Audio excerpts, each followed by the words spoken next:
Hello everyone, it is time for another update for the first ever update for 2023. Let me start by saying best wishes for each and every one of you. I hope that you will have a year filled with magic successes and hopefully a top 8 with our beloved deck called Infect. As you can see by this picture right here, I've actually decided to go back to my black-green build because interestingly enough, when I started my YouTube channel, I started out with a 5-0 playing Simic Infect, and I've been getting a lot of responses from a lot of new people or who have discovered just recently my content who don't know me as the Golgari Infect person. But actually, I'm best known for being one of the persons who, one of the people who really pushed towards a black-green build of Infect back when nobody was playing that form of the deck. In fact, I even qualified for an Energy Games championship back in 2020. When nobody was playing black-green, and I actually made it to the semi-finals. I'm gonna check, but luckily it was it was recorded all because it was during the Corona pandemic and everyone was locked inside, and they had tournaments online. And I actually played my black-green build there way before anyone else was playing black-green. Everyone was still on blue-green back then, and I was also covered in a Channel Fireball article later in 2021. I'm going to link all these things that I discussed right now in the description below, so check that out. Anyway, what I want to say is that I'm actually more known for playing Golgari Infect than I am for playing Simic Infect, because I've never really liked Simic all that much in Modern. So it's interesting that most people, when they have watched only my YouTube content, know me as the Simic person, but I'm actually much more known for really pushing towards black-green, specifically for one card, and that's basically this one. I mean, no surprises, right? Phyrexian Crusader, protection from red and white. It basically reads as protection from the best removal spells in the format, so this is the main reason why you want to play Phyrexian Crusader. So, I'm going to go through everything again. For my patrons who are watching this video, maybe this is a bit less for you, but you can check out the sideboard guide if you're interested. This is for my patrons only, but I'm going to go through why you would play this deck and kind of a deck tech in general for maybe newer players or people who haven't seen my content just yet. Alright, let's jump in, right? Why would you play black-green over Simic? I've just discussed it. It's basically one card. It's this one, Phyrexian Crusader. I just said so. Protection from red and white, protection from the best removal spells in the format. This card is a house. Honestly, I'm so bummed out that Once Upon a Time is banned in Modern because if that was legal. I think this deck would be one of the better ones, honestly. If we have Phyrexian Crusader in the opening hand, I always feel extremely good. So. Then some other cards I want to explain. Let me start by saying this one, Gemraiser. Interesting addition, right? Again, I was one of the first people to actually add Gemraiser to the list, and let me explain why you would play this in black-green, and I would never play this in blue-green. What this card says, you can mutate, and when it mutates, destroy target artifact or enchantment, but you can only mutate a non-human creature, and if you look closely to the list, in this list in black-green, there are no humans at all, but in blue-green, both Noble is a human, and you also have the Blood Agent, which is also a human. So you can't really play this in blue-green. Otherwise, I would just snap play it in there as well. And the thing is, it also makes your creature a 4/4. So if you play a turn 1 elf, for example, and you are able to Gemraise this one on turn 3, you make your Infect threat a 4/4, and you get to destroy an artifact or enchantment, and it gains trample. It just does so much. I'm playing 3. I've played 2 in the past, or even 1, depending on the meta, but I think in the current meta you really want to play 3. Back in the day when I was playing Black-Green Effect, Ignoble wasn't even printed yet, so I played Noble, which was unfortunate, but after they printed Ignoble, that was a big buff for this deck, because we can just play turn 3 Crusader every single time if you're able to have Ignoble, which is great.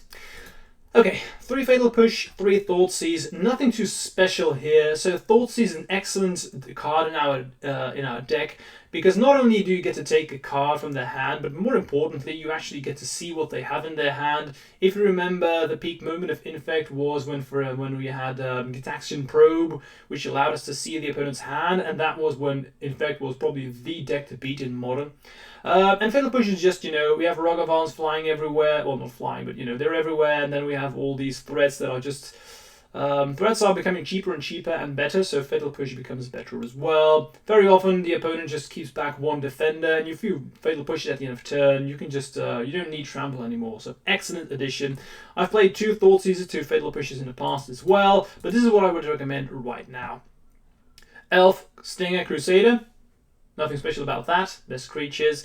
And then, if you see closely here, I'm only playing 3 scale-ups. Let me go into detail on why I only play 3. While scale-up is excellent, it's a sorcery and it doesn't scale. No pun intended. What I mean by this is that if you scale up a creature twice, it doesn't do anything. It remains a 6/4, and that's why I think 3 is the number where I personally want to be, because having 2 of them, it's just a feel bad. It's not that great. Might's the best pump spell, so is Vines. So what I did is I did a split of 3 scale up, 3 Snakeskin Veil. Also, the combination of Gem Razor and scale up isn't that great, because that means that your Gem Razor just becomes a 6/4, so it's basically +2/+2. Not really worth it in my opinion. If you want to play 6 scale ups, go ahead. It's just a small detail, but that's what I decided upon. Land Suite, 21 lands. I've gone up to 23 lands in the past. This deck is quite mana hungry because of Phyrexian Crusader being 3 mana, so take that in mind. I've been seeing people playing Yavimaya, for example, to make everything a forest, or the black one to make everything a swamp. I personally don't think you need that. Not really a big fan. I also only play the forests for in case my opponent play Blood Moon. If they do play Blood Moon, I'd rather have double green so I can Gem Razor that. And playing 1 swamp is not worth it, because if they want to play around Blood Moon, you need double swamp to actually make that work. So that's why I decided not to play those. But if you want to do that, feel free. Then sideboard. Let me just pop these down here. So Vela Summer, excellent, really good card, prevents all the Thoughtseize effects and counters. Just playing 2, because I feel like that's where I want to be right now. I'm in love with Kitchen Finks, as you've seen me playing my blue-green build as well. I'm only playing 2 in my black-green build, because, you know, it's 3 mana, we already have 4 Crusaders, so a bit heavy. Also playing 4 Endurance in the side, so we have a lot of 3 drops, so I think 2 is the number. Then 2 Chokes, really good in the meta, because we are seeing a lot of blue decks, in particular. So 2 Chokes, excellent, because we don't play islands, and you can really get people off guard with this card.